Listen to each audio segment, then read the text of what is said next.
नमस्कार भाऊ. नमस्कार. काय सांगाल आपण आजच्या घोंगडी बैठकीबद्दल? मराठा संघर्ष योद्धा मनोजदादा जरांगे पाटील हे बीडला 9 तारखेला घोंगडी बैठकीच्या निमित्तानं जो मराठा आरक्षण जागर घोंगडी बैठक असं आम्ही नाव दिलेलं आहे, या बैठकीसाठी येणार आहेत. आणि या बैठकीला बीड मतदारसंघातील, बीड तालुक्यातील आणि शिरूर तालुक्यातील या ठिकाणी सगळ्या सोयऱ्यांना निमंत्रण द्यावं, गावागावात जाऊन त्यांना विनंती करावी. यासाठी बीडचे मराठा सेवक आम्ही सगळे या ठिकाणी जवळपास 100-125 गावामध्ये आम्ही वैयक्तिक भेटी दिलेल्या आहेत.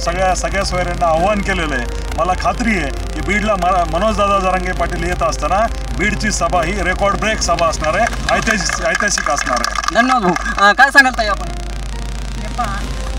आपण पाहतो आजपर्यंत हा लढा संघर्ष योद्धा यांचा होता आणि यांचा आहे, आणि त्याला आपला सपोर्ट, आपला पाठिंबा मराठा समाजाचा आहे.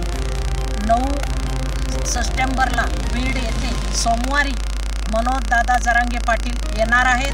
त्यासाठी आम्ही सर्व मावळे निमंत्रण आणि एक शिदोरी घेऊन प्रत्येक ग्रामीण भागामध्ये खर्चाने फिरत आहोत. आणि आम्हाला जास्त सपोर्ट, जास्त आम्हाला पाठिंबा ग्रामीण भागातून मिळत आहे, तसाच शहरी भागामध्ये सुद्धा मिळणार आहे. आणि मनोजदादा जरांगे पाटील यांची घोंगडी ही सभा, घोंगडी बैठक नसून ही सभा ऐतिहासिक होणार आहे. आणि याला मोठ्या प्रमाणामध्ये सपोर्ट महिलांचा व पुरुषांचा राहणार आहे मराठा योद्ध्यांना. आणि मराठा योद्ध्यांच्या पाठीशी आत्तापर्यंत मराठा समाज होता, शेवटपर्यंत आहे, आज आहे, उद्या आहे. म्हणून जास्त संख्येने ग्रामीण भागातील महिलांना विनंती करते, मावळ्यांना विनंती करते, तुम्ही सगळ्या कामं बाजूला ठेवा आणि एक योद्धा आपला येत आहे 9 तारखेला, त्यासाठी जास्त संख्येने उपस्थित राहा. धन्यवाद.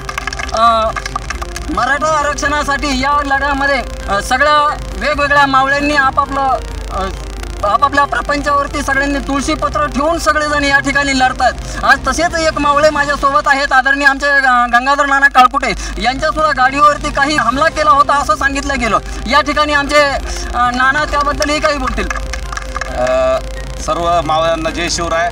आपलं पालसिंगण असेल किंवा या परिसराला खूप मोठं महत्त्व आहे आणि नांदूरच्या परिसरात तुम्ही, त्यामुळे तुम्हाला मोठ्या ताकदीने यायचं आहे. आणि नांदूरकरांना ज्या वेळेस तुम्हाला गरज लागते त्यावेळेस तुम्ही जात असतात.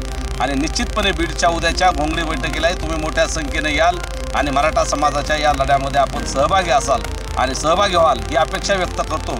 गावातील लहान थोर, मुलं, ज्येष्ठ, महिला, भगिनी सगळे लोक मोठ्या ताकदीत तिथं या आणि मनोजदादांसाठी, मराठा समाजाच्या आरक्षणासाठी आणि तुमच्या आमच्या मुलाबाळांच्या भवितव्यासाठी त्या ठिकाणी आलं पाहिजे. आणि घोंगडी बैठकीच्या विशाल सभेला आपण, ऐतिहासिक सभेला आपण हजेरी लावावी. मराठा